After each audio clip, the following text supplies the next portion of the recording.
Olá pessoal, tudo bem? Professor José Humberto aqui com vocês, direto do Supremo TV, para dar início aos nossos blocos, gravações de direito empresarial, os principais pontos, aqueles mais complexos, e prometo a vocês que o professor José Humberto vai ser muito objetivo durante as nossas gravações, durante essas aulas. Vamos fazer o direito empresarial de forma fácil, bem tranquila, sem qualquer tipo de trauma. Prometo a vocês que o aprendizado aqui em empresarial é garantido. Olha só, antes de começarmos esses nossos blocos de empresarial, algumas considerações muito relevantes. A primeira, caso durante as nossas aulas você tenha alguma dúvida, você sabe que lá no site do Supremo, na área do aluno em dúvidas, eu estou à disposição para os esclarecimentos. Então sinta-se à vontade, vá lá, deixe a sua dúvida, também o seu comentário, se você deu o seu feedback sobre a nossa aula, porque isso é importante para todos nós aqui que entregamos esse conteúdo para vocês. O professor José Humberto também está disponível lá no Instagram, sei que muitos de vocês têm essa rede social. Se quiser mandar uma pergunta, quiser mandar um comentário, aprender mais do direito empresarial, veja na tela aqui comigo, nós temos então essas redes de comunicação com vocês, para que, dentro de todo esse contexto, nós possamos entregar o melhor conteúdo. Olha só, pessoal, uma segunda dica é que você, durante o curso aqui de empresarial, vai observar que a letra da lei ela é muito relevante. E os concursos, as provas mostram isso.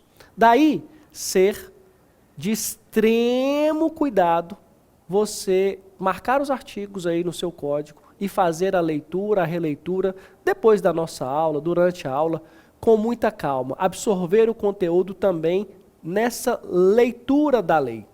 Porque boa parte da prova, e sem sombra de dúvidas, mais de 80% das questões de direito empresarial, elas são baseadas nos artigos de lei. Então essa é uma segunda consideração. Uma terceira é que vocês vão observar durante a minha aula que eu sou muito prático, muito objetivo. Então, se realmente você captar de forma prática o que eu vou passar para vocês, dentro de cada um dos concursos, e eu mostro isso aqui nas aulas, olha, atenção para a magistratura, para a defensoria, promotoria, para outros concursos, eu vou mostrar isso aqui durante as nossas aulas. Perfeito? Vamos então ao que interessa, que é a aula de direito empresarial. Nós vamos começar com a parte da teoria geral. E teoria geral são 4 blocos. Este é o primeiro dessa parte. Então você vai colocar aí na sua anotação, teoria geral do direito empresarial, a primeira parte. Antes de irmos para pontos que eu entendo como cruciais e extremamente relevantes, eu vou fazer uma abordagem histórica rápido com vocês. Alguns concursos ainda têm questões baseadas na evolução histórica do direito empresarial, então eu vou passar por isso, passar de uma maneira bem breve, para você ter esse conhecimento, saber disso, se precisar utilizar, você sabe muito bem o que aconteceu no direito empresarial. Então, o ponto 1 aqui da nossa aula é a evolução histórica, é a história do direito empresarial. Nossa, professor, falar de história? Não, vou ser bem rápido, bem breve. São 3 fases. Então, na evolução histórica, temos 3 etapas do direito empresarial. O que você vai anotar aí de maneira objetiva? A primeira fase, você vai colocar como das corporações de ofício, ok? Corporações de ofício.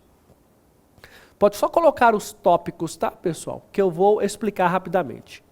A segunda fase, que é a fase do Código Napoleônico, ou com intervenção estatal, então Código Napoleônico. E a terceira fase é a fase da teoria da empresa, a fase que está que é a nossa atual fase, a fase que está em vigor. Ok, primeira fase, corporações, segunda do Estado e terceira, a teoria da empresa. Tá, mas como que isso aconteceu? O direito comercial, empresarial, ele até então não tinha regulações, não existia, vamos colocar dessa forma, e o comércio em geral, ele já iniciava suas principais práticas, e elas começaram nessas corporações de ofício. Essas corporações, então, iniciaram com as trocas de mercadoria, né? Um trocava com o outro, essa troca de mercadorias foi criando, então, um comércio dentro dessas corporações, tanto interna quanto expandindo para outras áreas.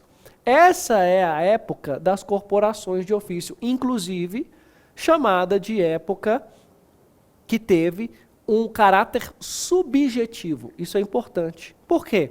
Estava baseado no sujeito.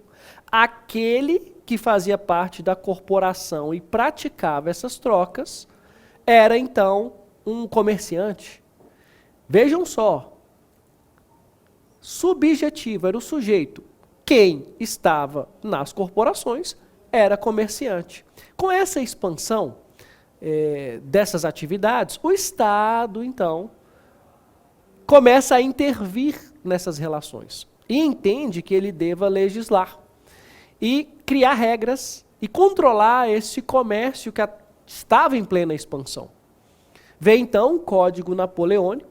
Esse Código Napoleônico serve então de base para regulamentar essas relações. E aí vem um ponto extremamente interessante. Surge a teoria dos atos de comércio. E pode anotar isso aí. Teoria dos atos de comércio. Por quê? Nessa segunda fase, aquele que praticava aqueles atos era considerado comerciante ou sociedade comercial. É um caráter objetivo. Veja, que da primeira fase, subjetivo, pula para uma segunda fase, caráter objetivo. Quem praticava aqueles atos. Quem não praticava não era comerciante ou sociedade comercial. Atenção, esse Código Napoleônico, essa teoria dos atos de comércio, foi ela que nos influenciou aqui no Brasil ao nosso Código Comercial que existe, que é de 1850. Então, o nosso Código Comercial ele foi baseado na teoria dos atos de comércio. O que fizeram com o nosso Código Comercial? Dividiram ele em 3 partes. A primeira, do comércio em geral. A segunda, do comércio marítimo. E a terceira, das quebras. A terceira parte foi revogada pela lei de falência. Nós vamos falar sobre ela no nosso curso. E a primeira parte do comércio geral, com a evolução tecnológica e empresarial, torna-se, então, obsoleta e é revogada. Então, o nosso Código Comercial, ele foi parcialmente revogado na primeira parte, e na terceira parte, permanecendo em vigor, e é o que está até hoje, a segunda parte, que é do comércio marítimo. Vejam que eu já tratei aqui de 2 fases. Veja na tela comigo. Nós temos aqui a primeira fase que é subjetiva, né, as corporações de ofício. Vou marcar aqui para vocês. Corporações de ofício. Usos e costumes utilizados pelos membros das corporações de ofício, sem participação estatal, regras privadas, critério subjetivo. Já na segunda fase, nós temos objetiva. Estado Nacional, regulamentação sobre as corporações, Código Napoleônico, atos de comércio unificados e codificados para os comerciantes na França. O Estado passa a regulamentar a atividade, temos a teoria dos atos de comércio, critério objetivo. Crítica, atos excluídos, como relações imobiliárias e prestação de serviços, além dos mistos.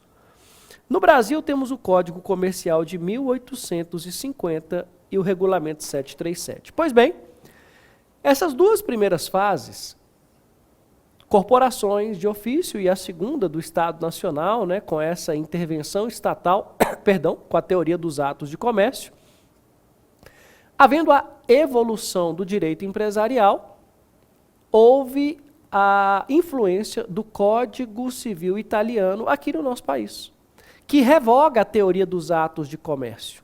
E revoga porque várias atividades comerciais estavam excluídas. Por quê? só era comerciante ou sociedade comercial quem praticava determinados atos. Por isso, revoga então a teoria dos atos de comércio e traz a teoria da empresa. A teoria da empresa é a atual, é a que está em vigor, com um critério também subjetivo, na figura do empresário e também na atividade empresarial. Não só no empresário, mas na atividade empresarial, nos fatores de produção. E aqui um ponto muito interessante.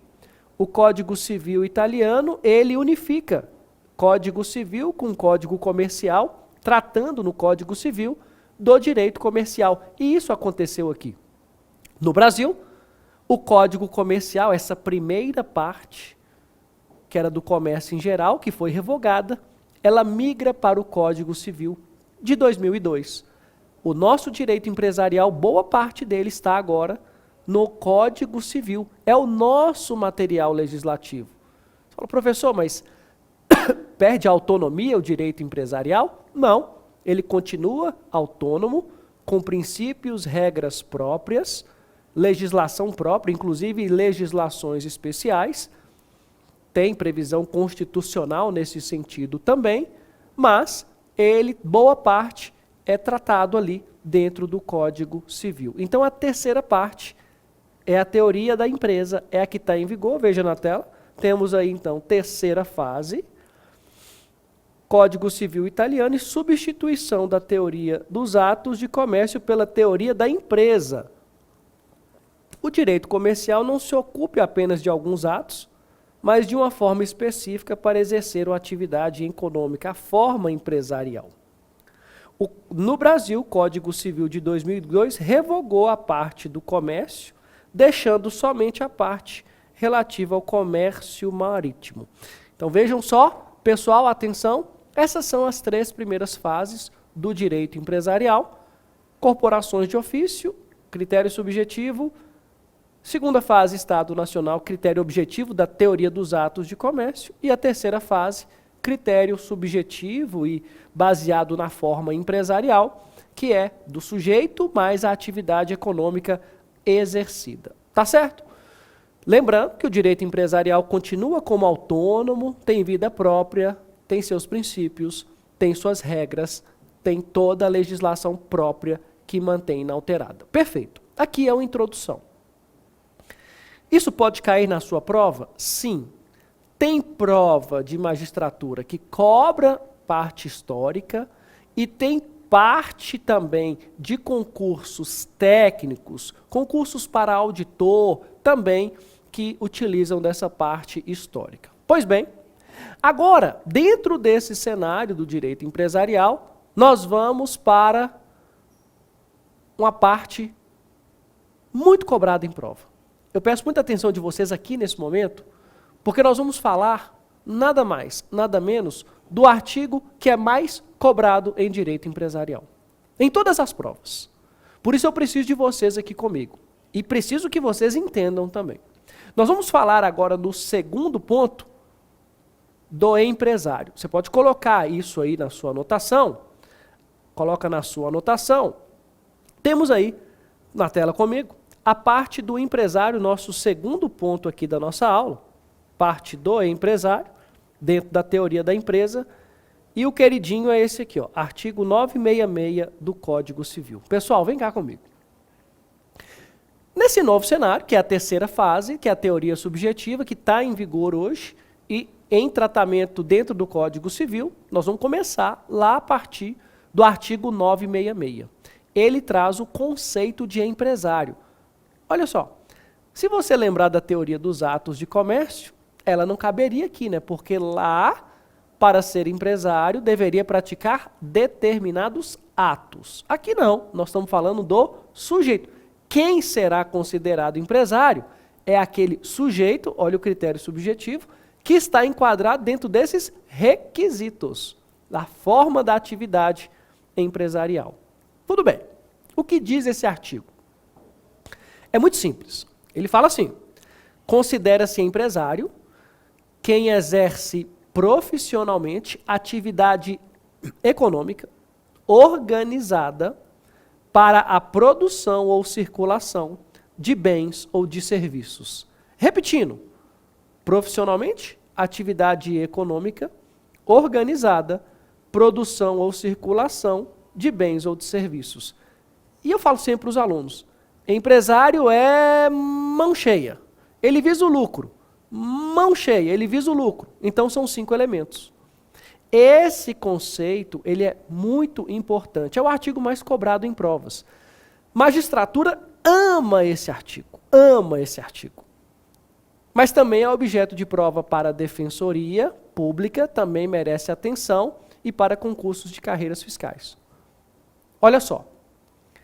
Nesse artigo, na tela comigo, eu vou marcar para vocês os elementos. Considera-se empresário quem exerce profissionalmente atividade econômica organizada para a produção ou circulação de bens ou serviços. E eu vou só marcar aqui para vocês algo que para mim é muito importante, ou, vocês estão percebendo isso aqui? E veja que pode ser um ou outro, né? Porque já tivemos questões em magistratura mudando ou para e. Muito cuidado, então, nesse aspecto aí, porque é uma pegadinha. Veja que é letra da lei. Pessoal, aqui comigo, esse sujeito, o empresário, precisa mão cheia, ele tem que cumprir os 5 requisitos. Profissionalmente, atividade econômica organizada, produção ou circulação de bens ou serviços. Moleza? Até aqui tranquilo. Já sabemos quem é esse sujeito. Quem é o empresário? Cuidado aqui comigo. Por quê? Quando se fala em empresário, em direito empresarial, aqui, esse sujeito que estamos tratando, ele está no singular por um motivo muito importante. Porque é o individual. Individual. Não se esqueça disso. E é um erro comum dos alunos em prova. Aqui, empresário é o individual. É isso mesmo, é aquela pessoa natural empreendedora. Não estamos falando da sociedade empresária, que tem sócios. Nem da EIRELI, que é a empresa individual de responsabilidade limitada. Estamos falando do empresário individual. Até aqui está claro? Que é mão cheia? Perfeito? Artigo de prova? Fechou? Marcou? Vamos para a próxima. Aqui eu ilustro para vocês, joga na tela. Nós temos aqui uma ilustração dentro do artigo 966, para ficar fácil a sua compreensão, que é aquele que exerce profissionalmente atividade econômica organizada, produção ou circulação de bens. Opa, olha aqui, pessoal. Aqui, fazendo só essa correçãozinha, né? Vamos só buscar aqui, só fazendo essa correção. Continuando, nós temos agora essa distinção, vejam aqui comigo, que nós vamos fazer para a figura do empresário. O que você vai colocar no nosso ponto 3 aqui da aula? A diferença entre empresário, sociedade empresária e empresa. Preciso muito de vocês aqui. Isso que eu vou tratar cai em prova para delegado de Polícia Federal, cai em prova para procuradoria também. Acabei de falar que o empresário está no singular porque é o individual. Ok. Que não é igual à sociedade empresária que tem sócio ou sócios. E que é diferente de empresa. Você precisa compreender essa diferença, porque você vai carregar durante todo o nosso curso de Direito Empresarial esses conceitos, essas palavras, elas voltam a todo momento, e você precisa realmente saber de quem que você está tratando. Então veja, o empresário, ele é individual. Ele é a própria pessoa natural empreendedora. Alguns exemplos. O José Humberto decide empreender no ramo de roupas, blazers, ternos. Eu serei empresário individual, optei por essa modalidade, então José Humberto é empreendedor individual. Eu me confundo com o negócio. Eu sou o negócio. E você vai colocar algumas características aí. O empresário individual, ele não tem personalidade jurídica, porque ele não é uma pessoa jurídica. O empresário individual, pessoa natural, se confunde com o negócio. Ele não é uma pessoa jurídica. Tá, professor, mas ele ganha um CNPJ. Ele pode abrir conta em banco com o CNPJ, ele pode diferenciar do CPF dele. Então vem cá comigo na tela, olha só. Nós temos aqui que o empresário individual é equiparado a uma pessoa jurídica por força do artigo 162 do Regulamento de Imposto de Renda, anexo ao Decreto 9580 de 18. Tudo bem. Para a Receita Federal, ele, empresário individual, é equiparado, mas para fins de imposto de renda. Esse é um controle da Receita Federal. Mas ele, empresário individual, não é pessoa jurídica. Ele não é pessoa jurídica. Tá claro isso para vocês? Ele, então, não é pessoa jurídica, é só equiparado para a Receita Federal. Então, voltando a ele, empresário individual. Esse sujeito tem responsabilidade ilimitada. Muito importante você colocar aí. A partir desse momento, com responsabilidade ilimitada, o patrimônio pessoal dele responderá por obrigações do negócio. Olha o peso dessa responsabilidade. Vejam, se o José Humberto empreende com lojas, um empreendimento de roupas mais finas, masculinas, eu estou colocando o meu patrimônio pessoal em risco por conta da atividade, porque é tudo uma coisa só.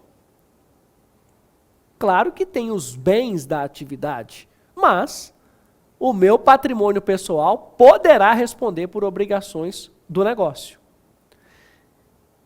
Professor, mas como que vai chegar até você? Não é como vai chegar até você, pessoa natural, mas é porque tudo é uma coisa só. E aí, muito cuidado. Não cabe desconsideração da personalidade jurídica no empresário individual, porque ele não é pessoa jurídica. Mais uma questãozinha de prova.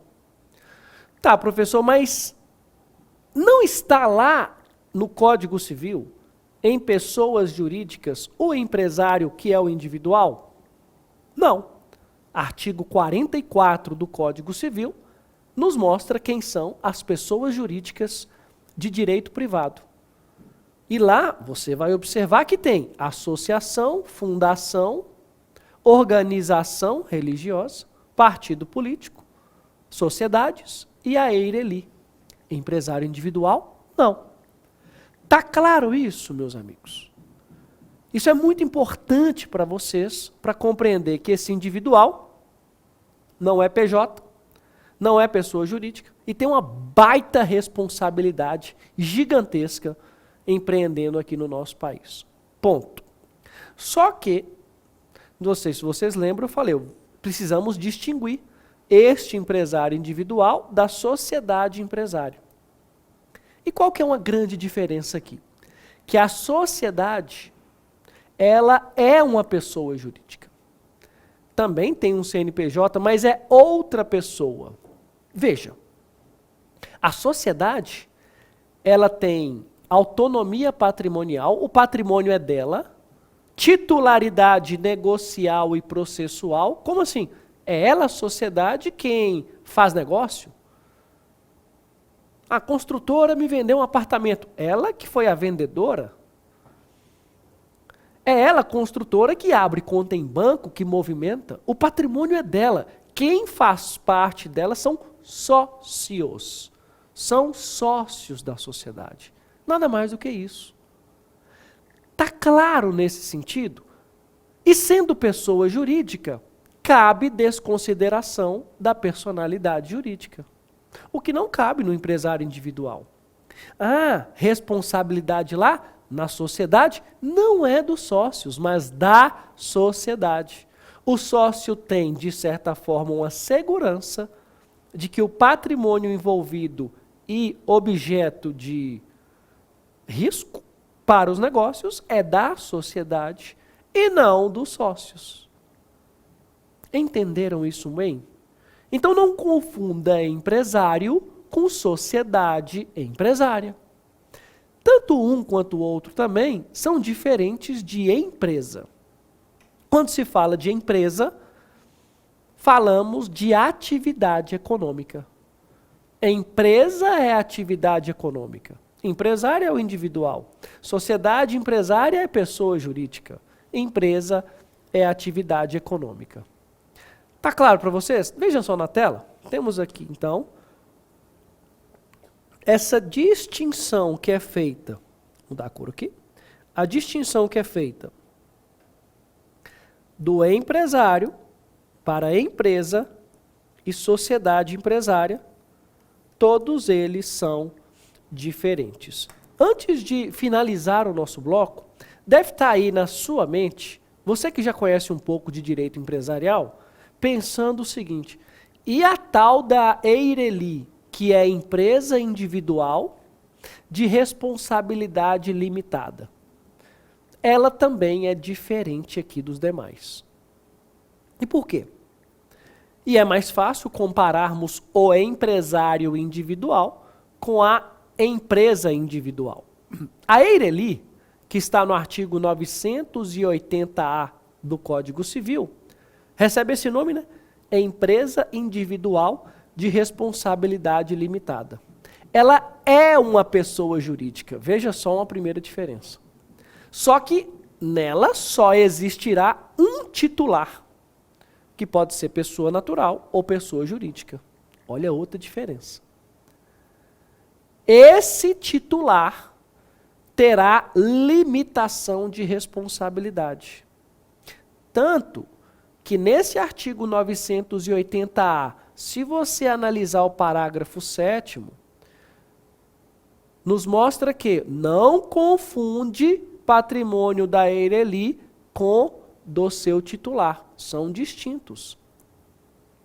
Então, aquele que quer empreender como individual no país tem essa opção de sair do risco de empresário individual, propriamente dito, de responsabilidade ilimitada, para fazer isso através da EIRELI, porque o titular na EIRELI tem responsabilidade limitada. Quem responderá pelas obrigações da EIRELI é a própria EIRELI, e não o seu titular, a não ser que ocorra a desconsideração da personalidade jurídica. Perceberam, pessoal? A não ser que ocorra a desconsideração da personalidade jurídica, algo que inexiste no empresário individual. Porque o individual não é pessoa jurídica. A EIRELI é pessoa jurídica. O individual não tem desconsideração da personalidade jurídica, porque não é pessoa jurídica. A EIRELI tem desconsideração porque é uma pessoa jurídica. O titular empresário individual é tudo uma coisa só. Na EIRELI, não. O titular faz parte da EIRELI, que é uma pessoa autônoma, que lá no artigo 44 do Código Civil já aponta a EIRELI como uma das pessoas jurídicas de direito privado no nosso país. Professor, tem semelhanças da EIRELI com sociedade? Algumas sim, mas lembre que sociedade tem sócio, EIRELI tem titular. Ok? Pode acontecer de uma sociedade ser individual, ou seja, sociedade unipessoal, que é o termo usado, pode, inclusive já temos. Mas não vamos falar disso aqui nesse momento. Resumindo o que tratamos aqui, artigo 966 do Código Civil e 980-A mais o 44. Falamos da evolução histórica e também do empresário. Tá bom, pessoal? Bem, esse é o nosso primeiro bloco, espero que tenham gostado. Começamos nosso segundo bloco, vamos falar sobre também empresário, pontos relevantes da teoria geral. Valeu, pessoal! Tudo bem, meus amigos? Professor José Humberto aqui de volta com vocês, do Supremo TV. Muito bom e prazeroso estar aqui novamente, dando prosseguimento à nossa aula de Direito Empresarial. Nesse bloco, ainda estamos em teoria geral. É o segundo bloco.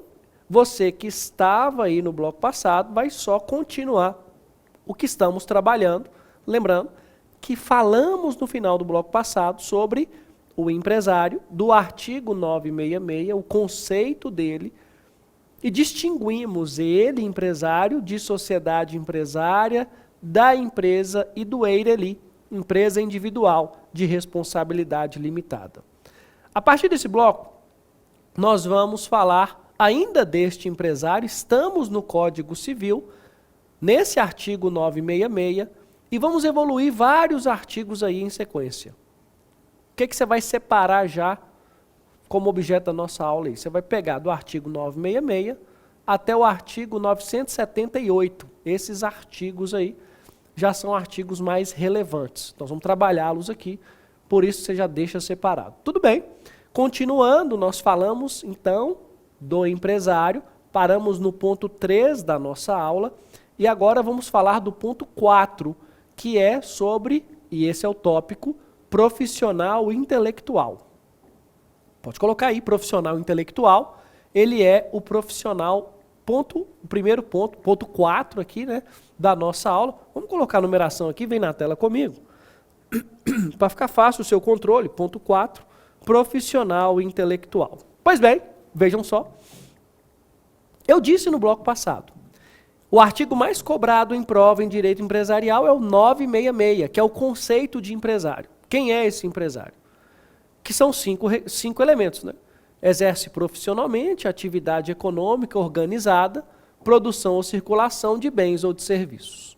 Esse é o profissional, esse é o empresário, perdão. Este é o empresário.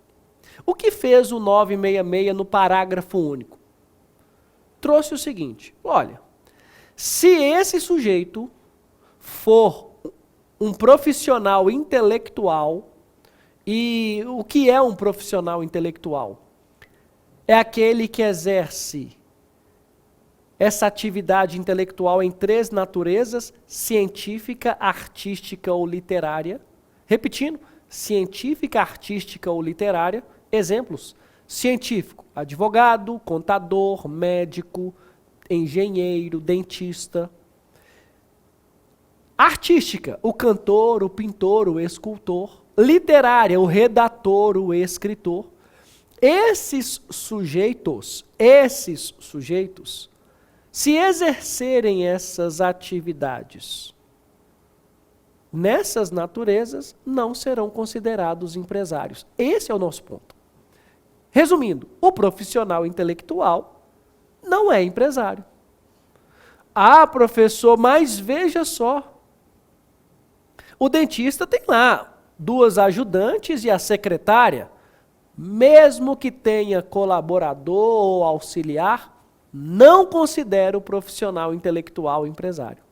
Está claro isso para vocês? Mas esse mesmo parágrafo único do 966 traz uma exceção, que é o seguinte, salvo se houver elemento de empresa. O que é o elemento de empresa? Imagina um médico veterinário. Ele abre uma pet shop. A pet shop não é intelectualidade, né, pessoal? Do conhecimento técnico do médico veterinário. Eu posso abrir uma pet shop, não sou médico veterinário. É uma atividade empresarial. Então, se houver elemento de empresa, mesmo sendo profissional intelectual, será considerado empresário. O que eu preciso de vocês? Vamos para a literalidade do parágrafo único do artigo 966? Na tela comigo, vejam só.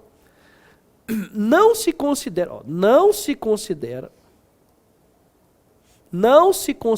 empresário quem exerce profissão intelectual de natureza científica, literária ou artística, ainda com o concurso de auxiliares ou colaboradores, salvo se o exercício da profissão constituir elemento de empresa.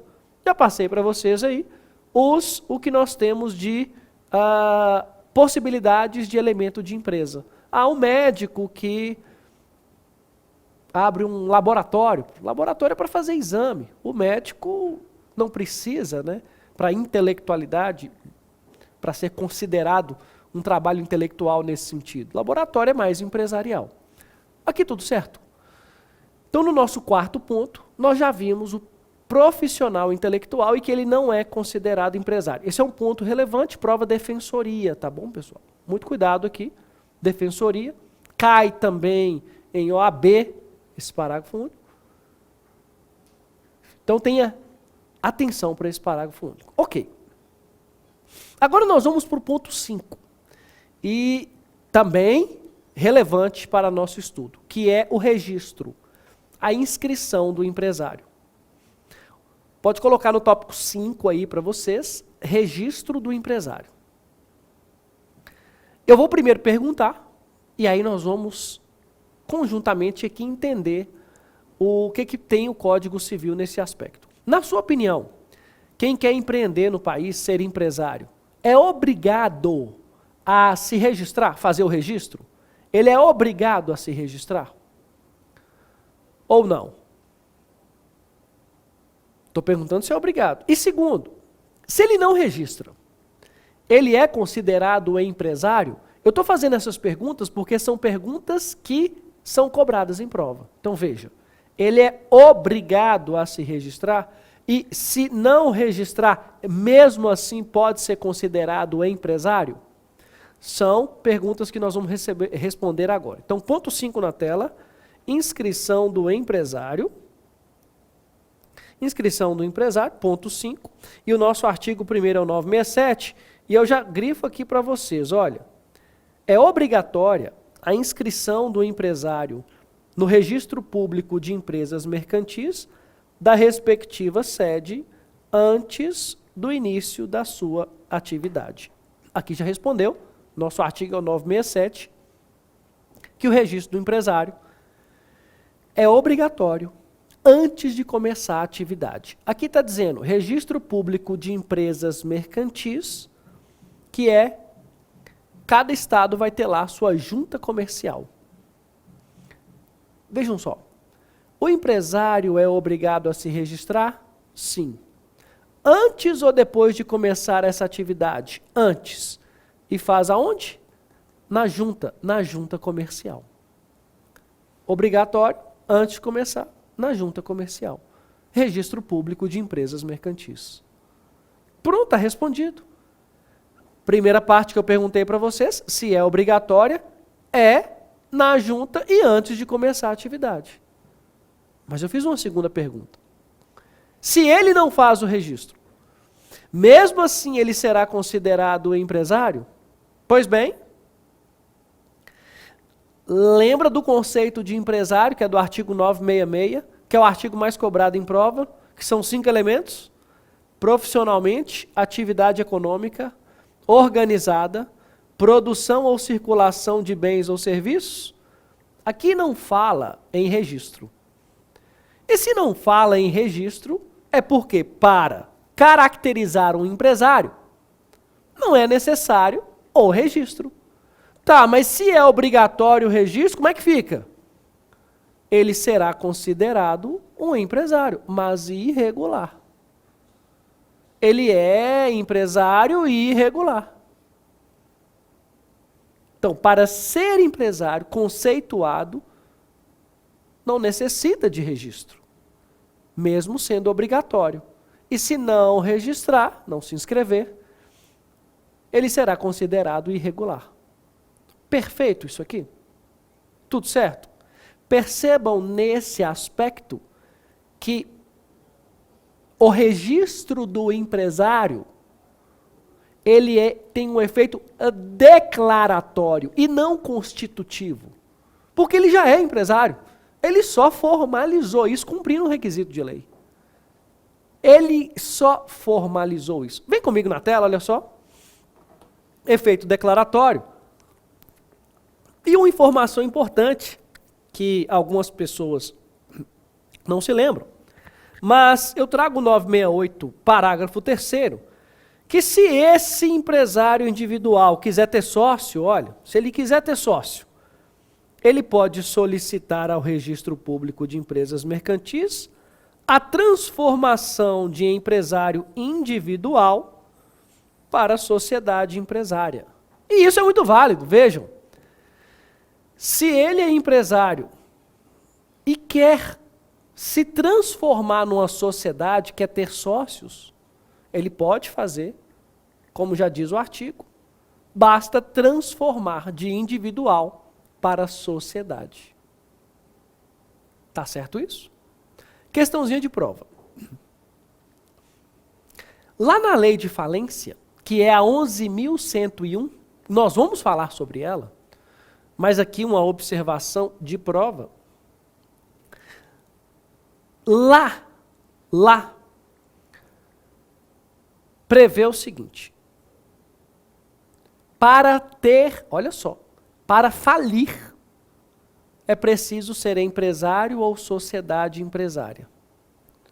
Sujeito passivo mesmo. Não fala em registro. Mas quando fala em pedir falência de outro empresário, prevê que essa legitimidade ativa precisa comprovar a regularidade. Então, para pedir falência de outro empresário, precisa, então, neste caso, comprovar que está registrado. Para pedir recuperação judicial, artigo 48, é necessário estar regular, precisa estar registrado. O que eu estou dizendo aqui?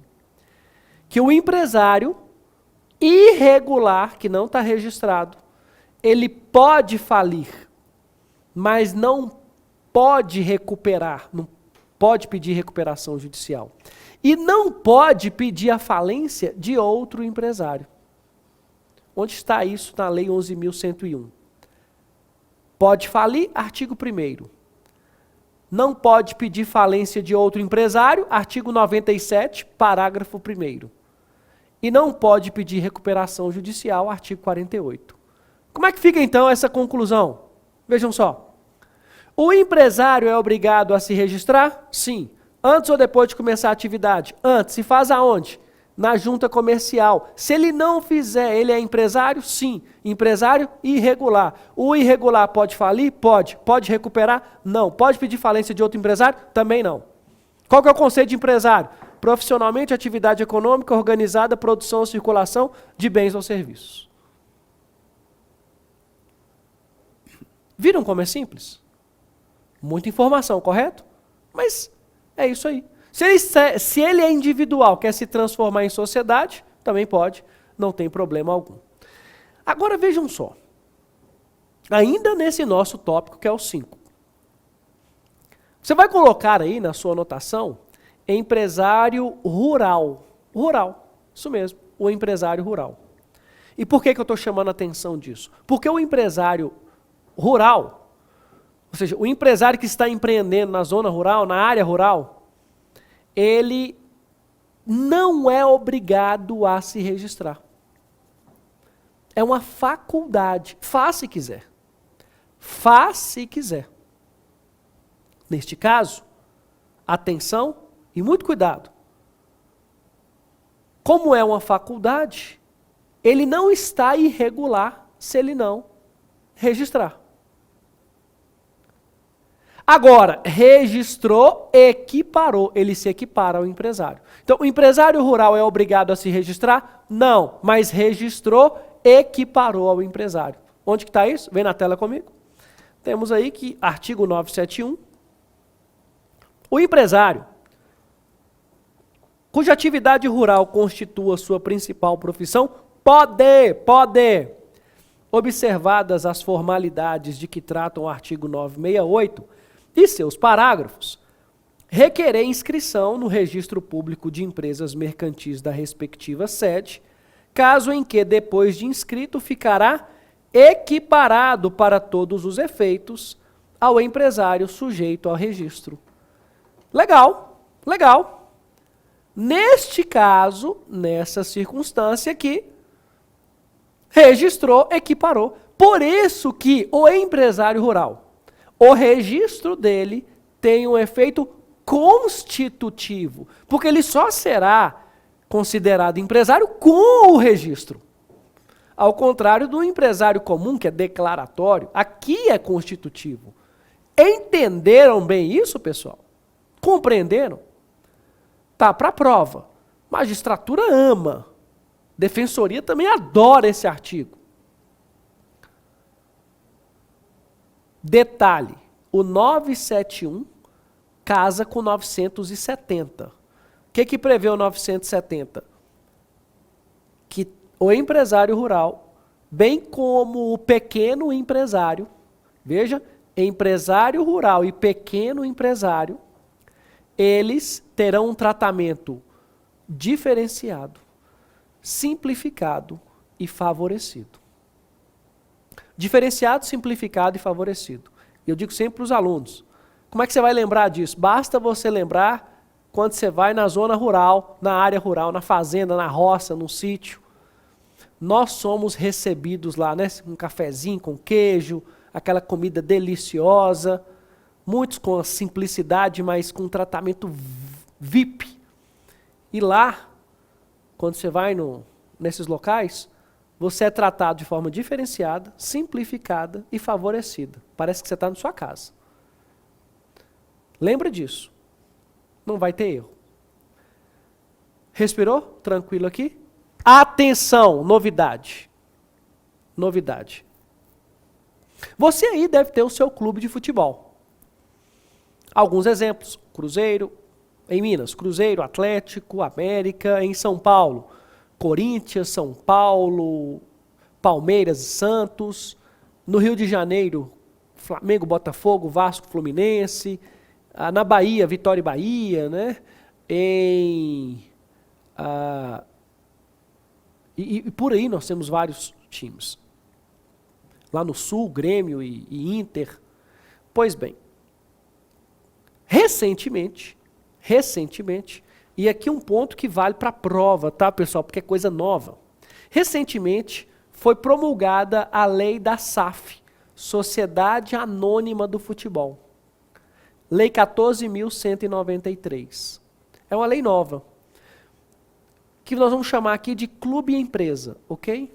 Lei do clube empresa, da SAF. O que fez essa legislação? Pegando os clubes de futebol aí do nosso país, que a maioria, quase a integralidade, são associações, uma pessoa jurídica, associação que é sem fins lucrativos, caráter não empresarial. O que fez a lei? Falou, agora os clubes de futebol, que são associações, poderão ser considerados como caráter empresarial. E usar desse aspecto na legislação. Exemplo, você sabe que a lei de falência se aplica a empresário ou sociedade empresária. Então, um clube de futebol, que é a associação, não pode pedir recuperação judicial. Porque não é empresária ou sociedade empresária. Agora mudou. E eu chamo a atenção de vocês para o que pode cair na sua prova. E examinador adora isso. Vem aqui na tela comigo. Esse próprio artigo 971, o que ele fez? Olha, 971, ele traz agora um parágrafo único, que é da Lei 193, dizendo assim: aplica-se o disposto no caput desse artigo à associação. Então, calma aí. Nós estamos... associação que desenvolva atividade futebolística em caráter habitual e profissional, caso em que, com a inscrição será considerada empresária para todos os efeitos. Então está dizendo que a associação, no modelo agora no modelo futebolístico que desenvolva atividade futebolística em caráter habitual e profissional, será considerada empresária. Olha que legal isso, por quê? Vai cair por terra uma discussão que vinha na jurisprudência se os clubes de futebol poderiam ou não pedir recuperação judicial. Porque, sou associação, mas eu tenho um caráter empresarial. E aí isso ficava sem segurança jurídica. O Figueirense é um desses exemplos. Tentou em primeira instância, não conseguiu, recorreu para o tribunal permitiu.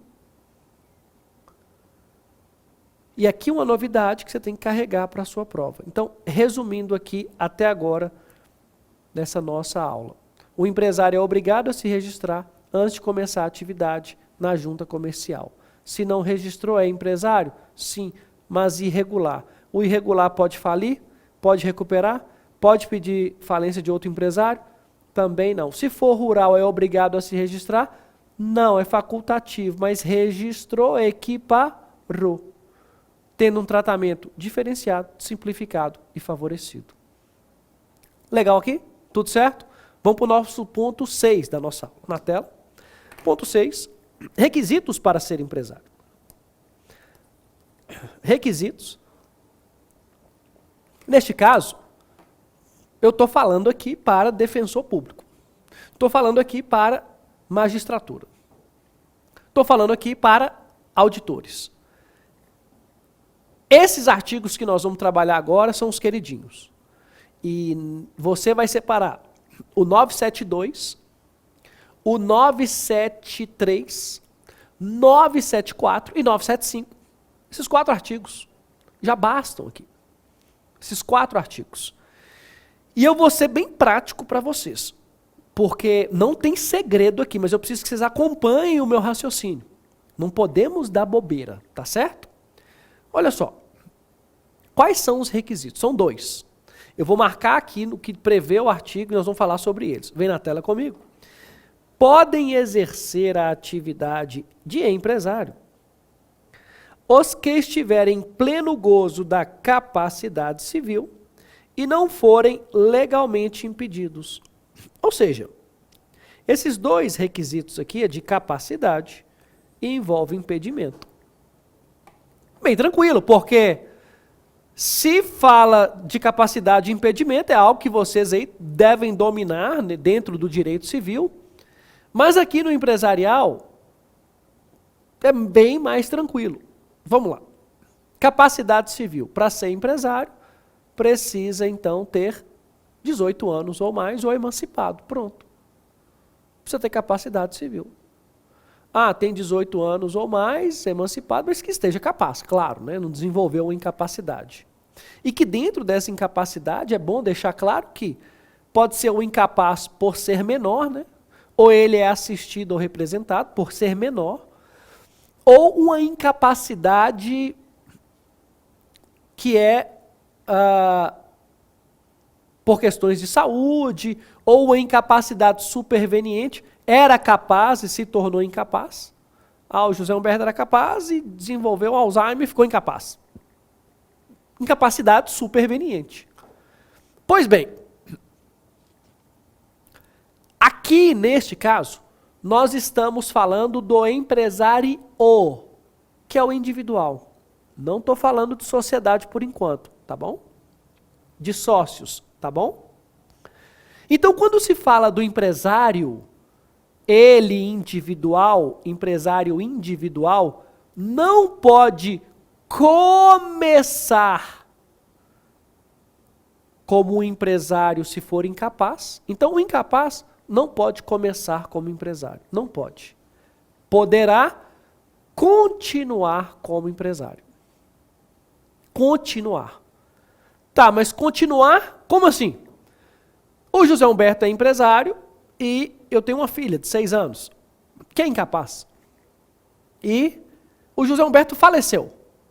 Neste caso, a minha filha, minha herdeira, poderá continuar como empresária E aí você vai olhar o artigo 974, que prevê que, neste caso, o incapaz poderá continuar, desde que assistido ou representado, isso mesmo, assistido ou representado, mediante autorização judicial, autorização da justiça,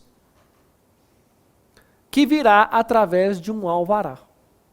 Ou seja, pede para o juiz, para a juíza, olha, faleceu o empresário, preciso de um alvará, eu sou o representante, ou assistente dessa pessoa. Tá claro? Perceberam isso? Recapitulando, o empresário não pode começar como incapaz. Pode continuar, desde que assistido ou representado, mediante autorização judicial, que vem através de um alvará, constando inclusive uma proteção ao patrimônio pré-existente do menor, ou do incapaz, que é o patrimônio de afetação. Você pergunta assim, professor, mas e se o representante ou o assistente for impedido por lei de ser empresário? Como um defensor, um magistrado, assim poderá nomear um ou mais gerentes. Artigo 975. O representante do incapaz é um delegado. Não pode, então, ele nomeia um ou mais gerentes. Nada do que eu falei aqui tem relação com sociedade, porque na sociedade o incapaz pode ser sócio. O incapaz pode ser sócio. E poderá ser sócio, vejam só, poderá ser sócio, mas não o administrador. Então, o incapaz pode começar ou ingressar em uma sociedade como sócio, não sendo administrador, e desde que o capital social esteja totalmente integralizado e que ele esteja assistido ou representado. Tá certo? Então essa é a parte da capacidade civil. Do outro lado, veja na tela aí, nós temos a parte do impedimento. E quando falamos em impedimento, é impedido por lei. E em regra são os servidores públicos. O servidor público não pode ser empresário individual. Magistrados, promotores, defensores, delegados, auditores e demais servidores públicos. Ah, mas e se o servidor público quiser empreender no nosso país? Ele pode fazer parte de uma sociedade, não sendo sócio empreendedor. Ou melhor, sócio administrador. Então imagina o Supremo aqui, TV, tem sócio que é servidor público. Ele não poderá ser o administrador. Por vedação legal. Ele pode ser sócio, mas não pode ser o administrador. Resolveu a situação. Agora, o que está prevendo aqui essa parte do impedimento? Que se esse impedido por lei, mesmo assim empreende, está cometendo um ato contra a legislação, não é isso? Mas mesmo assim ele responderá pelas obrigações contraídas. Responderá pelas obrigações contraídas. Artigo 973. Você vai separar o 972 e o 973. Professor, além dos servidores públicos, tem mais pessoas impedidas de ser empresário? O falido, né, enquanto estiver nessa situação, como falido. Tradutor, juramentado e leiloeiro também estão impedidos. Porque aí vai uma semelhança com o servidor público e provavelmente algumas outras profissões mais especiais aí de posição dentro de órgãos governamentais, possivelmente também terão essas restrições, ok? Promotor de justiça também está impedido, servidor público. Então é isso. Trabalhamos aqui a parte de capacidade e impedimentos, da inscrição do empresário, então inscrição e requisitos, com dicas especiais e voltadas para o concurso que você está aí se preparando. Isso aí, pessoal. Muito obrigado. Encerramos aqui no segundo bloco de Teoria Geral. Tudo bem, pessoal? Professor José Humberto, aqui de volta do Supremo TV com vocês para o nosso terceiro bloco de Teoria Geral do Direito Empresarial. O que nós vamos falar aqui neste bloco? Do empresário, uma pequena parte que é em relação a imóvel empresarial, a parte conjugal deste empresário, quais são os efeitos em relação a isso. Vamos também tratar do estabelecimento empresarial e vamos, por fim, trazer a EIRELI, Empresa Individual de Responsabilidade Limitada, ponto crucial, porque tem novidade aí também, tá certo? Como já estamos no terceiro bloco, a numeração que você tem utilizado, ou seja, 1, 2, 3, 4, 5, 6, você pode observar aí que na sua última anotação foi ponto 6, requisitos do empresário. Então aqui nós vamos começar no ponto 7, ok? E vamos falar sobre o que está na tela agora, vejam só, imóvel empresarial, ponto 7, imóvel empresarial. E o nosso artigo é esse aqui, olha, 978 do Código Civil. Nós já sabemos que as relações conjugais, elas começam com muito amor e a torcida. E o objetivo é que realmente dure eternamente, né? E por que eu estou trazendo isso? Este ponto do 978, e eu vou fazer essa pergunta, e é artigo de prova da OAB, de magistratura, de defensoria, de procuradoria. Esse artigo é interessante porque o aluno muitas vezes erra com convicção. E vou explicar por quê. O empresário individual, se quiser vender ou gravar de ônus o imóvel empresarial, estou perguntando para vocês. Então tem lá, o imóvel empresarial, do individual, né, do empresário individual. Ele quer vender e ele é casado. Ele precisará do consentimento conjugal? Precisa dessa anuência do consentimento do cônjuge? Primeiramente, nós vamos lá no Código Civil, no artigo 1647.1, o que prevê esse artigo? Ele diz assim: aquele que é casado, salvo na separação absoluta, então só retirou esse regime, para alienar ou gravar de ônus um imóvel, é obrigatório o consentimento conjugal, a autorização do cônjuge, a outorga uxória. Então vamos lá. O José Humberto tem uma casa. Eu sou casado. Quero vender a minha casa, preciso da autorização conjugal. O cônjuge tem que concordar. Olha só. Olha que situação. Beleza. Beleza. E aí vem o seguinte. Para o direito empresarial, nós não estamos falando de imóvel particular, mas de imóvel empresarial. E vou dar um exemplo aqui de algo corriqueiro. O José Humberto é empresário no ramo de imóveis. Eu sou individual. E eu compro e vendo imóveis a todo momento. Faço permuta, dou em garantia. Isso é da atividade empresarial. E aí surge essa pergunta, né? Preciso a todo momento consultar a minha esposa para que ela assine, dê anuência e etc. Começa a inviabilizar a atividade. E é bom sempre recordar que o direito empresarial, ele precisa sempre estimular o empreendedor, desburocratizar a atividade empresarial para que ela aconteça, né? Que tenham pessoas interessadas em empreender. Porque quanto mais se empreende no país, mais recolhe imposto, mais gera emprego, mais circula a economia. Pois bem, esquece o artigo 1647 e nós vamos aplicar aqui o artigo 978. Olha o que ele diz.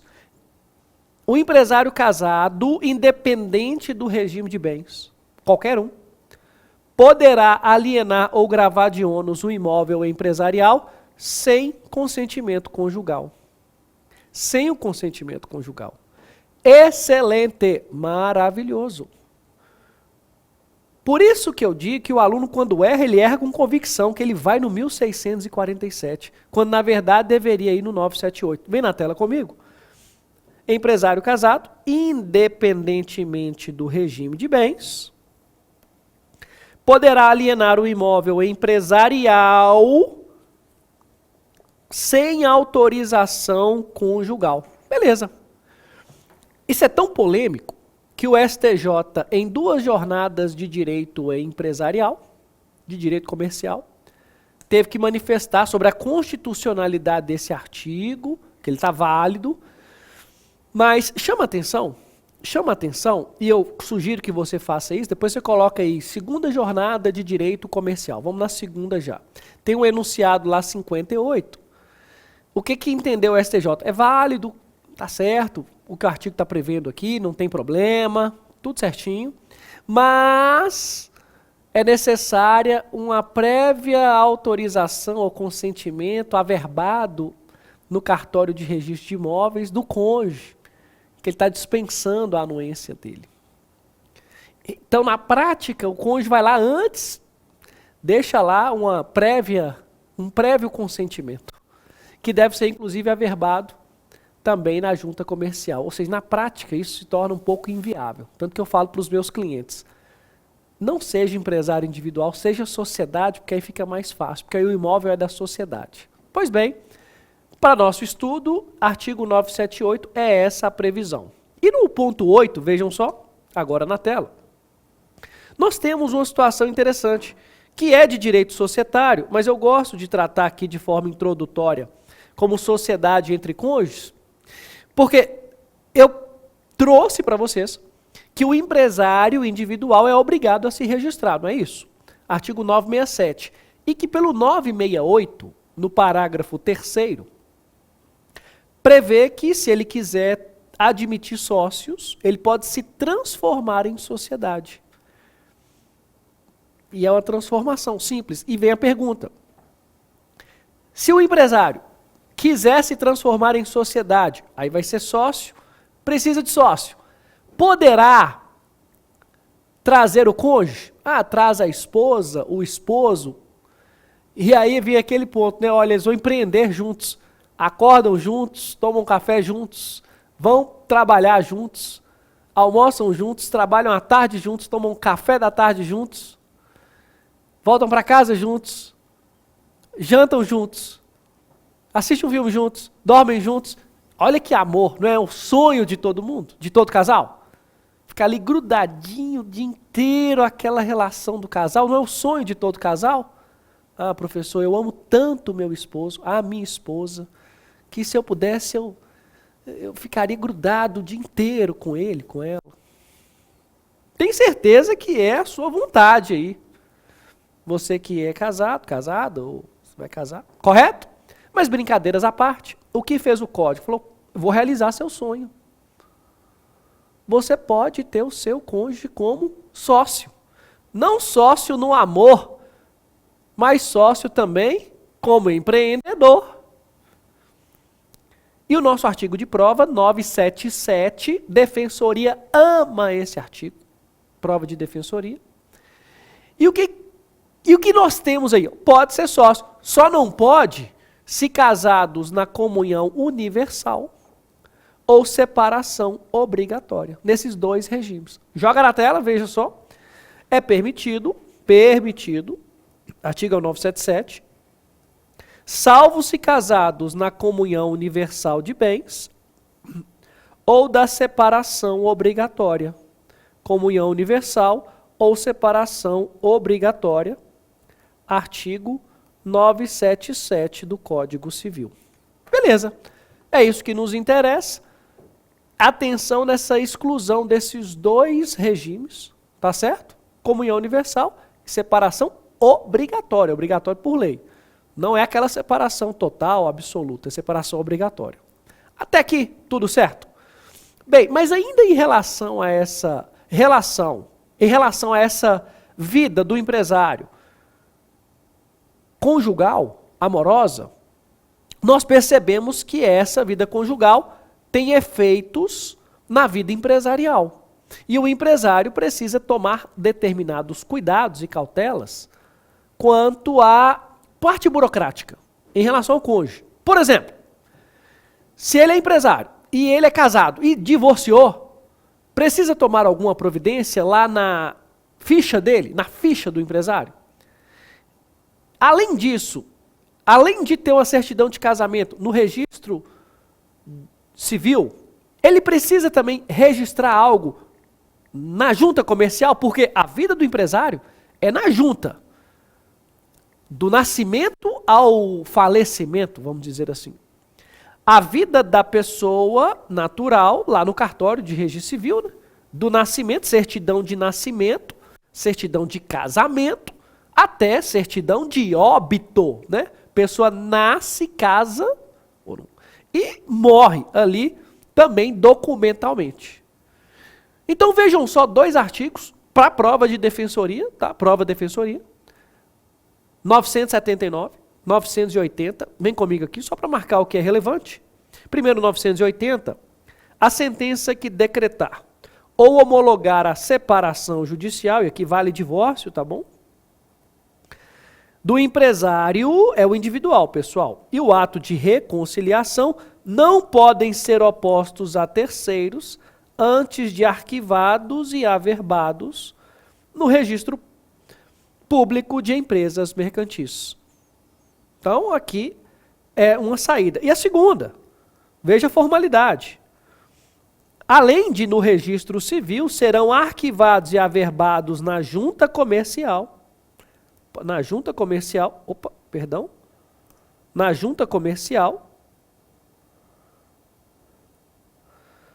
pactos e declarações antinupciais do empresário, título de doação, herança ou legados, de bens clausulados de incomunicabilidade ou inalienabilidade. Beleza? Então, é algo mais formal. Divorciou, vai opor a terceiro, tem que arquivar e averbar. Mesmo porque os processos de família são em sigilo, né? O terceiro não fica sabendo, não consegue ter acesso.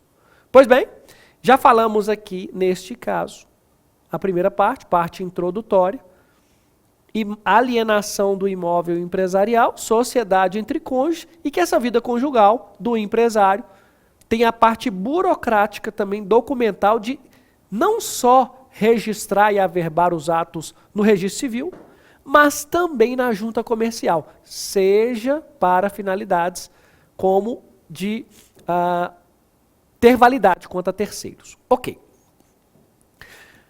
O próximo ponto aqui do nosso bloco, e nós podemos colocar como ponto 9 da parte de teoria geral, veja só na tela, eu vou ter muito cuidado nesse ponto, que é da Eireli, olha aí, empresa individual de responsabilidade limitada. Eu vou ter muito cuidado porque nós estamos vivendo um momento de migração. Como assim? Temos a Eireli e há uma medida provisória que revoga a Eireli, a transformando em sociedade limitada unipessoal. Por que eu estou tomando cuidado em relação a esse ponto? Porque a Eireli morreu. Isso mesmo, morreu. Não fique triste, não sofra com isso, mas ela morreu. Estamos em luto, porque a Eireli faleceu. Acabaram com ela. Passaram a régua nela. Vamos entender por quê? Eu vou fazer isso de 3 fases. A Eireli, ela está prevista no artigo 980-A do Código Civil. Por que ela surgiu em 2011? Porque lá naquela época, nós tínhamos 2 opções para quem queria empreender no país. E eu estou dizendo a maioria dos empreendedores, tá? Porque tem sempre outras opções também, mas 2 principais. Ou o empreendedor faria por empresário individual, e aí aquele risco de responsabilidade ilimitada, ou o empreendedor faria através de uma sociedade limitada. Mas para isso, era necessário pelo menos 2 sujeitos. Então, quem fosse empreender, precisava de mais uma pessoa. Aí chamava um primo, um tio. Ó, faz parte do contrato social aqui, 1%, 0,5%, só para eu conseguir constituir a sociedade limitada, porque é um meio que me traz mais proteção, que é limitada a responsabilidade. Então o caminho era esse, ou era empresário individual, ou era sociedade limitada. Surge a ele ali no meio desse caminho e fala, não, calma, você quer ser empresário individual? Você tem direito a fazer isso através da Eireli, que é uma empresa individual de responsabilidade limitada, só tem um titular, e esse titular poderá ser tanto pessoa natural quanto jurídica, e terá limitação de responsabilidade. O mesmo que acontece na sociedade limitada. Acaba atendendo ao objetivo daquele sujeito que quer empreender em sociedade, mas não precisará, ou precisaria, né, de uma pessoa, de mais uma. Faria de forma individual. Foi esse o contexto, e ela entrou em vigor, e quais as características dela? É uma pessoa só, né, titular. A Eireli será uma pessoa jurídica, ou seja, outra pessoa. Inclusive, artigo 44, parágrafo 6º, nos traz isso. O titular tem responsabilidade limitada. Então, para que seja atingido, necessita da desconsideração da personalidade jurídica. Pronto, está tudo certo. Dificuldades, críticas, que eu sempre tive. Capital social inicial de 100 salários mínimos. Então, para começar, você precisa de 100 salários mínimos, que no Brasil é mais de 100 mil reais. Não é qualquer pessoa que tem isso. Crítica pesada, muito ruim isso. Além dessa crítica, se for o titular pessoa natural, é uma pessoa natural por Eireli. Não pode abrir outra Eireli. Desestimula o empreendedor. Você resolveu a situação dele para empreender, mesmo com 100 salários mínimos, e ele teria que, ao empreender em outro, constituir uma sociedade ou ser empresário individual. Péssimo! Então, criaram essa Eireli, é um quebra-galho, na verdade. E veio funcionando até que, recentemente, e aí um artigo de prova para você, tá? Lá em sociedade limitada, no artigo 1052, parágrafo 1º, criou a sociedade limitada unipessoal. Sociedade limitada unipessoal. Essa limitada unipessoal é a sociedade limitada que tem apenas um sócio. Pronto, resolveu a situação. Não tem essa burocracia da Eireli, 100 salários mínimos, pelo menos. Uma pessoa natural por Eireli. Isso acabou. Neste caso, existindo ao mesmo tempo sociedade limitada com a Eireli perdeu sentido. Então agora, veja aqui na tela, nós temos a revogação desse artigo, errado, deixa eu consertar aqui, pessoal. A revogação do artigo 980A, revogação. Lei 14.195, artigo 41, que prevê o seguinte: as empresas individuais de responsabilidade limitada existentes na data de entrada em vigor dessa lei serão transformadas em sociedades limitadas unipessoais, independentemente de qualquer alteração em seu ato constitutivo. Pronto! Acontecerá uma transformação automática de Eireli para sociedade limitada. Revogado o artigo, ainda por força de medida provisória, mas isso vai acontecer porque não faz sentido algum. E olha, como demorou para isso acontecer? Por que não fizeram isso antes? Tantas críticas. Sabe aquele que você fala, todo mundo está te mostrando que você está errado, que você precisa corrigir, que você não faz e não entende por quê? Essa é uma situação. E aí aconteceu a mudança e o que vale para a gente agora é a sociedade limitada unipessoal do artigo 1100, 1052, parágrafo 1º. Ok? O que você vai fazer no seu material aí? Você vai passar uma linha, porque nessa parte de teoria geral já falamos da primeira parte, ok? Do empresário, da evolução histórica, etc. E agora nós vamos tratar de um assunto um pouco diferente. Então nós vamos numerar como assunto separado, ok? E dentro dele nós vamos colocar ponto 1, ponto 2, ponto 3. É algo simples. E eu vou falar sobre o que está na tela, olha aí. Estabelecimento empresarial. É isso aí. Vou ler primeiro o conceito. Antes disso, já mostrando a vocês que os nossos artigos é do 1142 ao 1149. São esses nossos artigos. Do Código Civil, tá? Estamos lá ainda. Pois bem, dentro desse cenário, eu vou fazer um passo a passo aqui de prova, tá? O que interessa para você? Vou ser bem prático. Fica junto comigo aqui. E o que eu vou tratar é de prova para magistratura e prova para auditor. Exame de ordem também cai.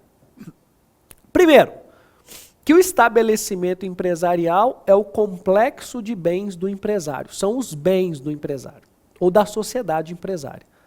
Materiais ou bens imateriais. Exemplo, o estoque, maquinário, os veículos, o imóvel empresarial. Imaterial, a marca, a patente, tem um chamado de aviamento, que é o potencial de lucro do negócio, o aviamento. Esses bens têm valor e são chamados, ou são considerados pela jurisprudência e pela doutrina como uma universalidade de fato, doutrina majoritária. Universalidade de fato. Uma doutrina minoritária considera como universalidade de direito. E por que é de fato? Por que essa distinção? Imagina a massa falida, o espólio e o estabelecimento. Todos são bens, complexo de bens, universalidade de bens. Enquanto a massa falida tem uma determinação de direito legal, que o síndico, que agora é administrador judicial, recolha os bens, avalie, venda e pague os credores, isso é uma ordem legal. No espólio, inventariante arrecade os bens, promova a avaliação e partilhe entre os herdeiros, é determinação legal. O estabelecimento não tem isso. Faz o que quiser o empresário. Então, onde tem ordem legal, determinação de lei, que é, no caso, da massa falida e do espólio, no estabelecimento empresarial isso não acontece. Então lá é universalidade de direito, aqui universalidade de fato. E olha, na nossa doutrina do direito empresarial, nós temos aqui uma divergência, doutrina majoritária, universalidade de fato, e doutrina minoritária, universalidade de direito. Tanto que concurso para magistratura, nós já tivemos essa questão. Um considerando universalidade de fato, outro universalidade de direito. Mas não gera confusão ao aluno, porque tanto em uma quanto outra só tinha essa opção. Não tinha confrontando essas duas teses, ok? Pois bem, essa é a universalidade de bens e pode ser alienada, pode ser vendida. Essa venda do estabelecimento, eu digo sempre, olha, é passar o estabelecimento adiante. Veja aí na área comercial da sua cidade, deve ter vários pontos, passa-se o ponto, passa-se o ponto, passa o ponto. Ele está passando o estabelecimento. Passar e passar o estabelecimento adiante chama trespasse. Trespassar. Trespasse é a venda do estabelecimento, olha só na tela. Trespassar é trespasse é a venda do estabelecimento. Ok. É justamente as consequências do trespasse que caem em prova também. É uma parte muito importante. E eu vou ser, como eu disse, objetivo. Primeira delas, publicidade. Precisa dar publicidade, ou seja, para ter validade em face a terceiros, tá? Não entre as partes. Então, averba na junta e publica na imprensa oficial, artigo, veja na tela, 1144. O 1144 já nos mostra isso. O contrato que tenha por objeto a alienação, usufruto ou arrendamento do estabelecimento só produzirá efeitos quanto a terceiros depois de averbada a margem da inscrição do empresário ou sociedade empresária na junta comercial e publicado na imprensa oficial. Isso é para valer quanto a terceiros. Entre as partes, não tem problema. Só que tem a Lei Complementar 123, de 2006, que dispensa a publicação do pequeno empresário. Veja só. Então, essa publicação aqui, veja na tela, essa publicação aqui, ó, publicado, nós vamos fazer a ressalva da Lei Complementar 123, que trata da microempresa, empresa de pequeno porte, que está dizendo o seguinte: o empresário e sociedades dessa lei ficam dispensados da publicação de qualquer ato societário. Ou seja, dispensa a publicação para microempresários e empresários de pequeno porte. Pronto, empresa de pequeno porte. Tranquilo? Ok. Quando a gente trata essa relação de trespasse de venda, olha na tela aí que nós temos quem sai e quem entra. Alienante está vendendo, adquirente está comprando. Então, o que eu vou fazer aqui com vocês? Eu não vou mostrar os artigos, eu vou falar os artigos do que é mais importante, depois você vai ler com calma. Eu estou mostrando nessa relação aqui de trespasse o que tem mais relevância. Primeiro ponto, vejam só. Atenção, quem compra o estabelecimento é o adquirente. Ele assume o passivo contabilizado, ele compra as dívidas também. E quem sai, que é o alienante, fica 1 ano ainda responsável solidariamente por o estabelecimento. Onde que está isso? É o 1146 do Código Civil. Então, alienante assume dívida contabilizada, adquirente, perdão, e alienante que sai, fica por 1 ano ainda solidariamente responsável. Quem sai, que é o alienante, pode fazer concorrência com quem entra? Não, é uma cláusula de não concorrência, ou uma vedação da concorrência, 1147, ou seja, prazo de 5 anos. Então, alienante não pode fazer concorrência com o adquirente, prazo de 5 anos, a não ser que tenha uma autorização. Precisa da autorização, 1147. Outro ponto. Quem vende, que é o alienante, precisa da anuência, da concordância dos credores? Credor, posso vender o meu estabelecimento? É dispensado, artigo 1145, ok? 1145, dispensa essa consulta, o consentimento dos credores, salvo se for um alienante insolvente. Ah, quebrou, não vai ter bens. Aí ele precisa notificar os credores, que terão 30 dias para responder de forma expressa ou tácita quanto a essa alienação. Ou que pague os credores, né? Porque aí deixa de ser credor e não vai opinar. Artigo 1145. Então percebam, falamos do 1144, publicidade. 45, consentimento credor. 46, da sucessão de dívidas. E 47, da concorrência. E como vamos encerrar aqui? Contratos ativos, 1148. A sererê, ahá, errê. Olha só, pessoal, é subrrogação. Sai alienante e entra adquirente. Salvo estipulação em contrário. Ah, um contrato lá não permite isso. Ou contrato de caráter pessoal com o contador, com o advogado, tem como você empurrar, né? Fazer subrrogação. Mas a regra é de subrrogação, artigo 1148, e para finalizar, se houver o pagamento de um devedor para o estabelecimento, depois do trespasse, se de boa fé pagar errado, o alienante já saiu, e aí pagou errado para o alienante, fazia PIX na conta dele. O pagamento é válido. Artigo 1149, alienante e adquirente que vão ter que resolver isso. Tá certo? Pegamos então do 1142 até o 1149, fechamos aqui esse nosso terceiro bloco. Para você que está aqui conosco até esse finalzinho. Artigos que nós trabalhamos, o 980A, falamos também do 977 ao 980, depois 980A, e pegamos os 1142 ao 1149. Tá certo? Espero que tenham gostado, entendido, e sabe que o professor está à disposição para escutar os comentários de vocês ou eventuais dúvidas. Um abraço, pessoal. Até daqui a pouco. Tudo bem, pessoal? Professor José Humberto de volta com vocês aqui do Supremo para o nosso quarto bloco de teoria geral do direito empresarial. Aqui vamos tratar de 3 pontos principais: nome empresarial, os prepostos do empresário e a escrituração empresarial. São partes referentes aos institutos complementares do direito empresarial. Legal vocês aqui comigo, porque o que tratamos aqui são questões surpresas que aparecem em prova.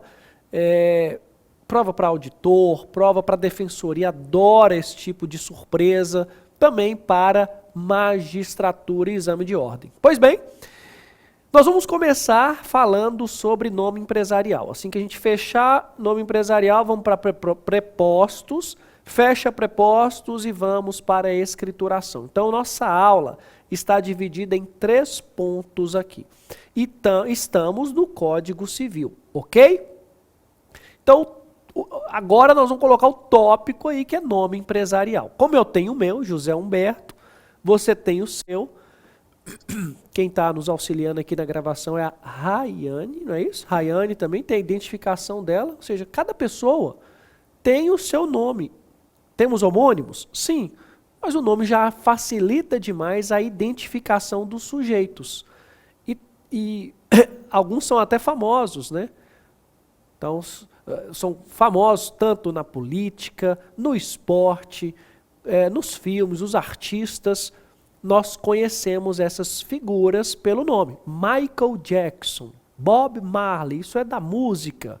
Pelé, Maradona, do futebol. E por aí vai, pessoal. Nós temos pessoas famosas e o nome já dá essa direção. É muito importante essa identificação. Para o empresário não é diferente.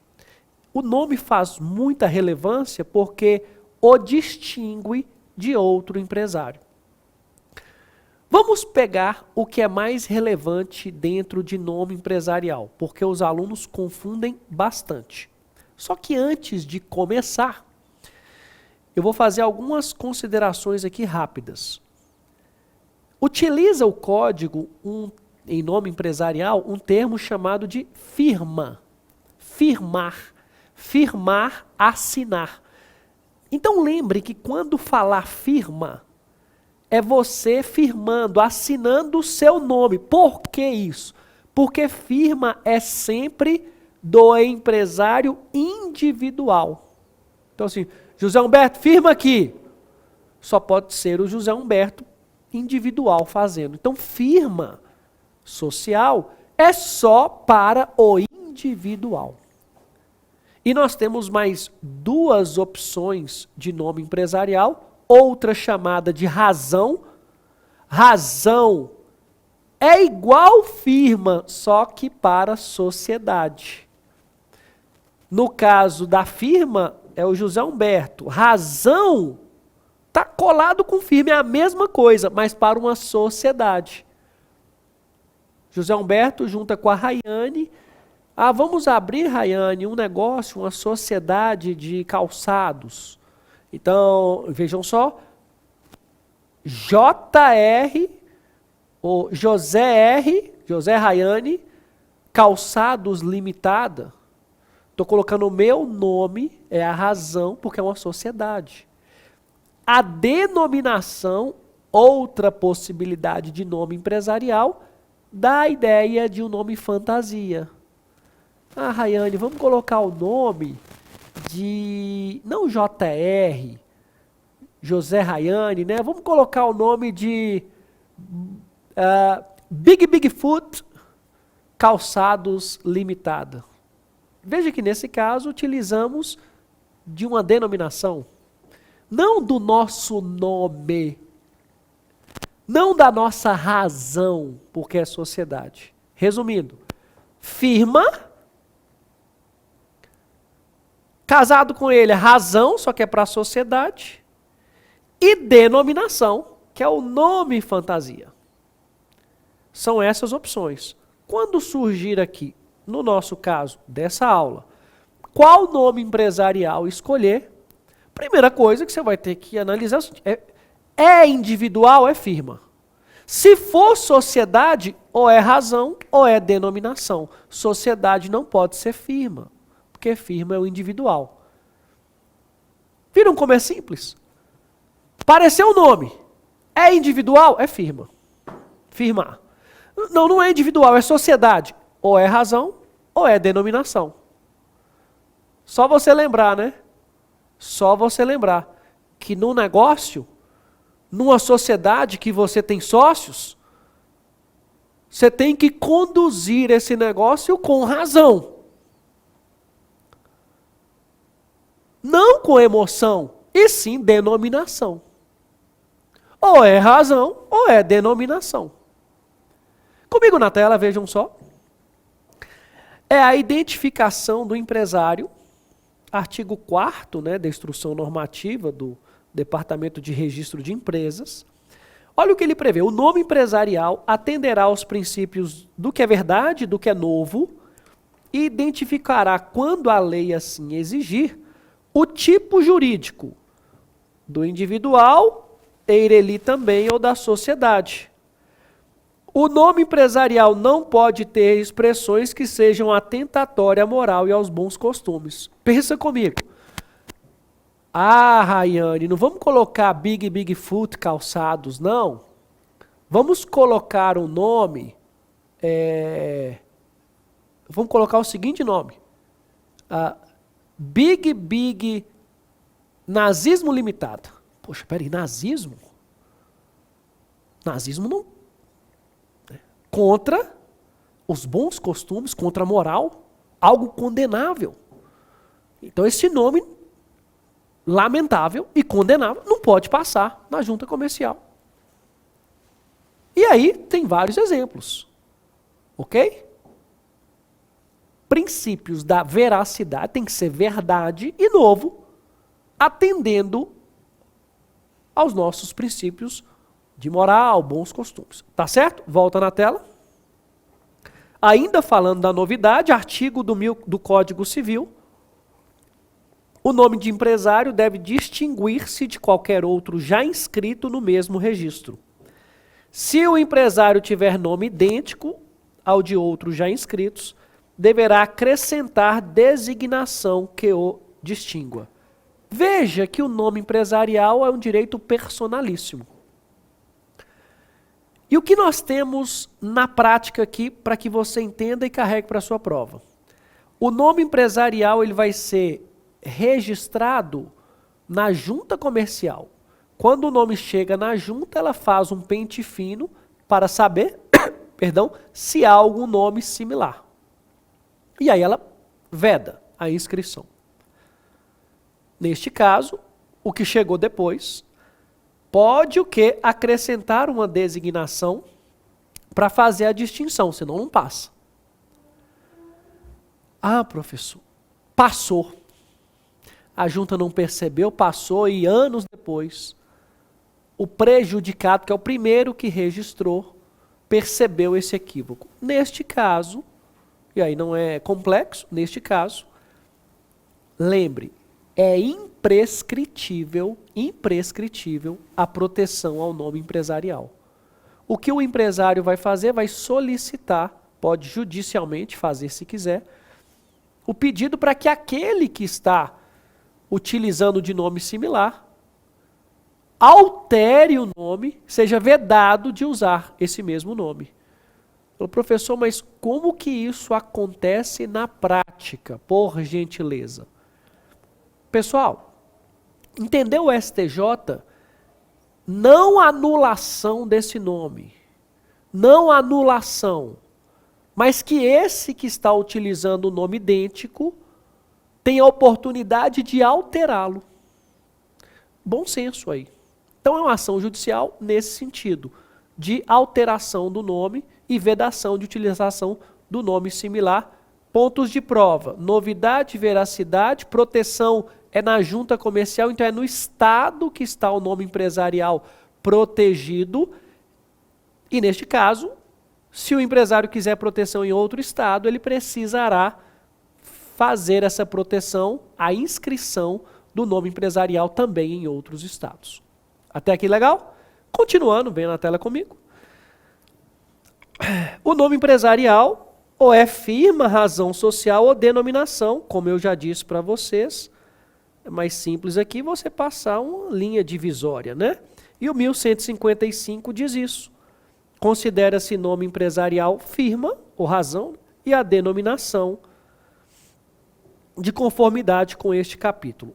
Olha a explicação. A firma ou razão social é a espécie de nome empresarial representada pelo nome civil de um ou mais sócios, acrescida ou não da atividade empresarial.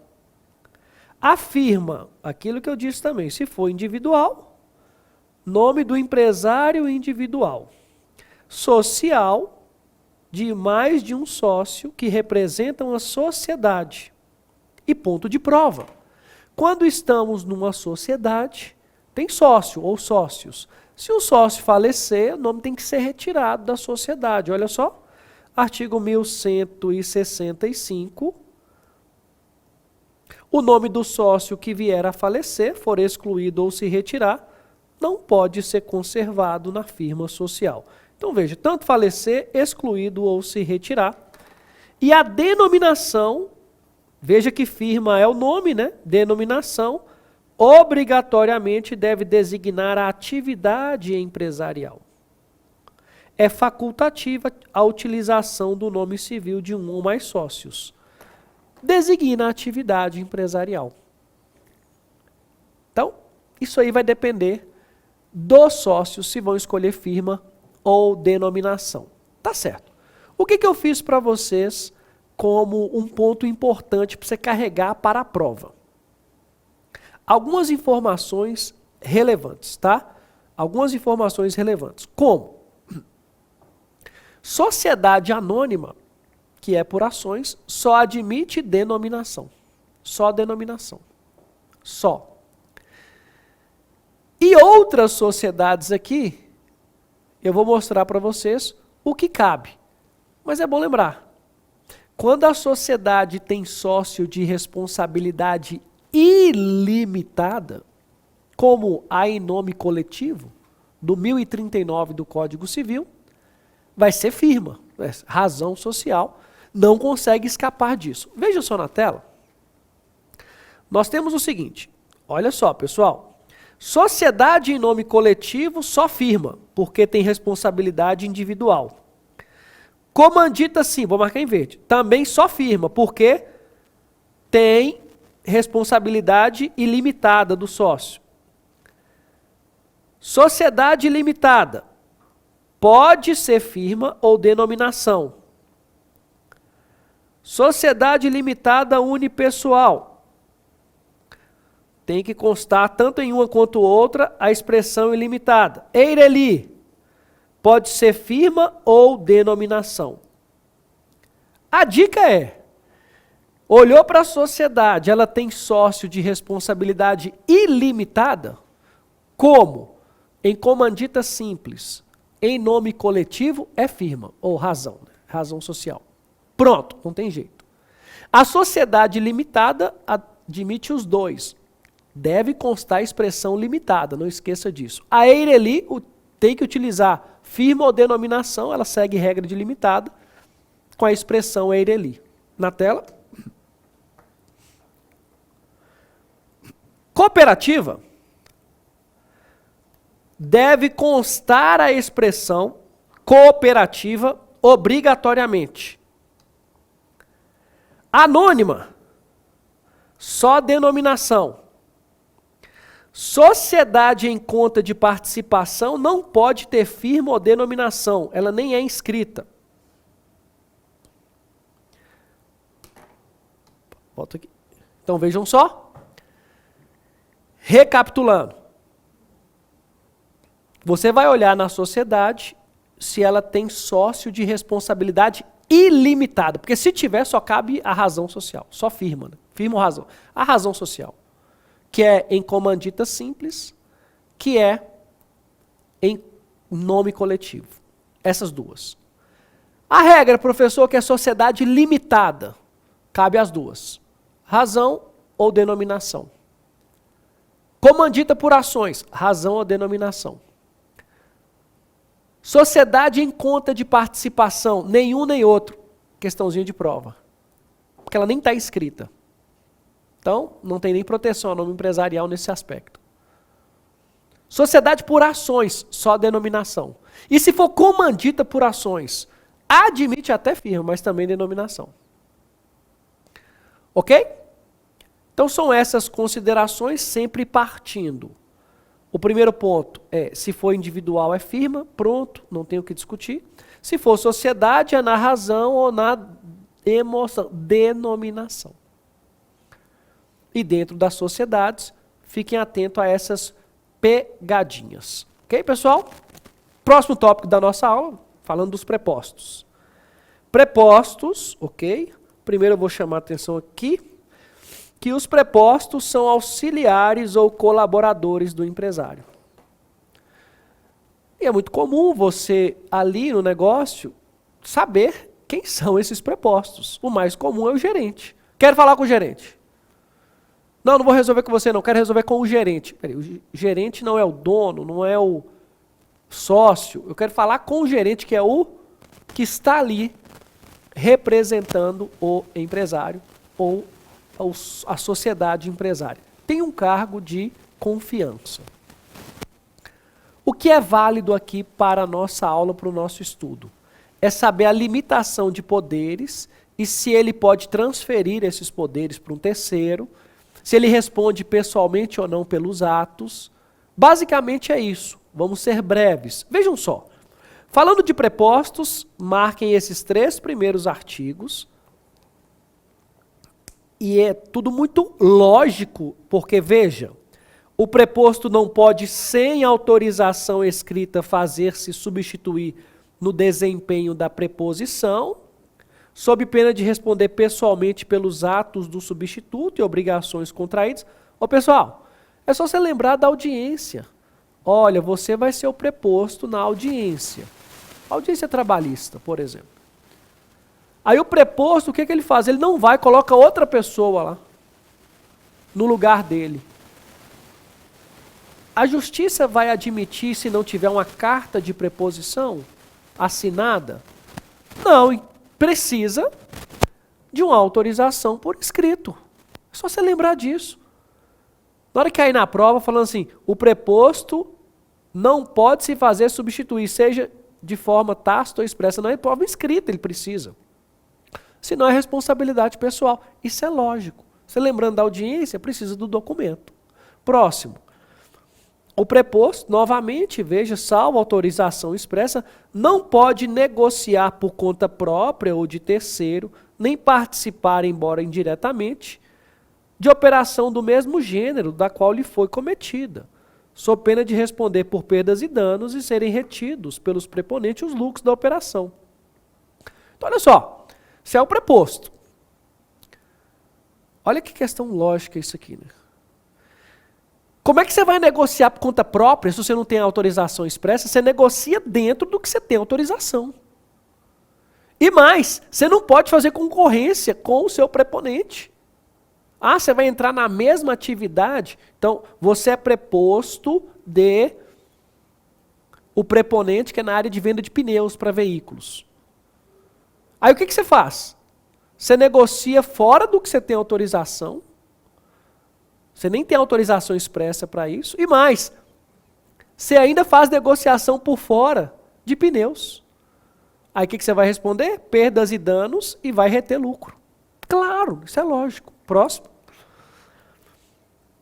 Considera-se perfeita a entrega de papéis, bens ou valores ao preposto encarregado pelo preponente, se os recebeu sem protesto, salvo casos em que haja prazo para reclamação. Isso aqui nós vamos falar muito.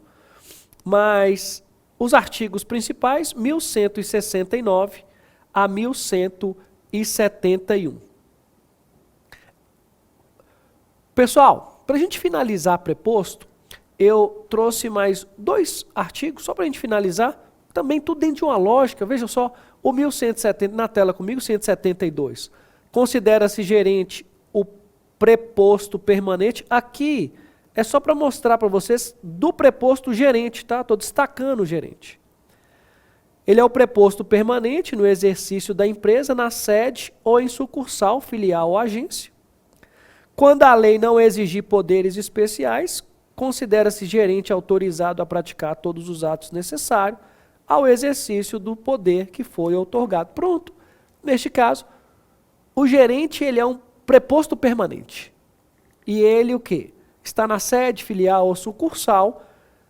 Então peço muita atenção de vocês para essa parte do gerente por conta de ser um preposto permanente. Mas nós podemos ter preposto que não seja gerente. Então 1169 a 1174, essa parte do preposto ela é fácil porque tudo dentro de uma lógica, né? Tudo bem tranquilo quanto às formalidades, as relações, né? Precisa de autorização expressa, não pode fazer substituir, não pode participar de uma atividade similar, porque senão responde por perdas e danos. O gerente é um preposto permanente, que atua ali para o negócio. Então é isso. E a última parte, a terceira aqui desse nosso bloco, na tela aí, nós vamos falar sobre a escrituração. 3. Livros e escrituração empresarial. A parte legal. E nós vamos pegar o que é mais importante dentro do Código Civil. Começando no 1179. O que eu vou fazer aqui? Vou ser bem prático. Quando falamos de escrituração, é documentar mesmo a vida do empresário, da sociedade empresária. Documento mesmo, das operações que acontecem. E essa previsão, veja na tela, do 1179, o empresário e a sociedade empresária são obrigados a seguir um sistema de contabilidade, mecanizado ou não, com base na escrituração uniforme de livros, em correspondência com a documentação respectiva e levantar anualmente balanço patrimonial e de resultado. São essas 2 obrigações. Qual é a obrigação do empresário nessa escrituração? Escriturar os livros e levantar balanço patrimonial e de resultado. Simples assim, é o que prevê o 1179. Essa é a escrituração. Lembrando que nós temos a dispensa da escrituração, o pequeno empresário, veja só. É dispensado das exigências desse artigo o pequeno empresário, do artigo 970 do Código Civil. Isso quer dizer que não precisa escriturar o pequeno empresário. Quem que é o pequeno empresário da lei, do artigo 970? É o que remete à Lei Complementar 123 de 2006, que é aquele microempreendedor individual. Aquele que empreende no país como micro, ele está dispensado. Micro, não estou falando de microempresa ou empresa de pequeno porte, não. Estou falando do microempreendedor individual. Ele está dispensado. Não precisa fazer escrituração. Olha, sabemos que escriturar é obrigatório e escriturar também é levantar, escriturar livros e levantar balanço patrimonial e de resultado. Sabemos que o pequeno, que é o microempreendedor, está dispensado e uma informação válida aí. Nós temos um livro que é obrigatório por lei, que é o diário. Veja só. Além dos demais livros exigidos por lei, é indispensável o diário, que pode ser substituído por fichas, no caso de escrituração mecanizada ou eletrônica. Pronto. O diário é o único livro obrigatório. Olha só. O único livro obrigatório é o diário. Podem ter outros? Podem, como na sociedade anônima tem o livro de registro de ações, enfim. Mas, em regra aqui, Código Civil é o livro diário. Professor, essa escrituração, um juiz pode determinar para que seja verificado se o empresário está escriturando corretamente. Nesse aspecto da escrituração, alguns cuidados devem ser observados por você, aluno. Eu vou trazer aqui 3 artigos e envolvem se a autoridade, se o Poder Judiciário pode intervir na forma de escrituração, na fiscalização, se esses livros empresariais devem ser totalmente ou parcialmente exibidos. Daí você vai separar no seu Código Civil, dos artigos 1190 ao 1192, e nós vamos seguir aqui um passo a passo bem simples. O que nos interessa para a prova? Lembrando sempre que os livros empresariais têm a garantia da privacidade, do sigilo. É algo peculiar e próprio do empresário e da sociedade empresária. Tudo bem. Primeiro ponto. Pode o juiz determinar que seja averiguado se este empresário ou sociedade empresária está escriturando de forma correta? Veja comigo na tela. O 1190 deixa claro que, ressalvados os casos previstos em lei, nenhuma autoridade, juiz ou tribunal, sob qualquer pretexto, poderá fazer ou ordenar diligência para verificar se o empresário ou sociedade empresária observa ou não em seus livros e fichas as formalidades prescritas em lei. Então, em regra, não pode simplesmente determinar que seja fiscalizado o empresário ou sociedade empresária para que apure se estão escriturando corretamente. Isso não pode. Tudo bem, esses livros são intocáveis, não podem ser exibidos, não pode aparecer, então é algo privativo do empresário? Em regra, sim, mas traz a legislação 2 hipóteses que esses livros devem ser apresentados. Uma primeira é uma exibição parcial, que é para a autoridade fazendária, ou fiscal mesmo, da Receita. E é uma exibição parcial naquela parte envolvendo a fiscalização.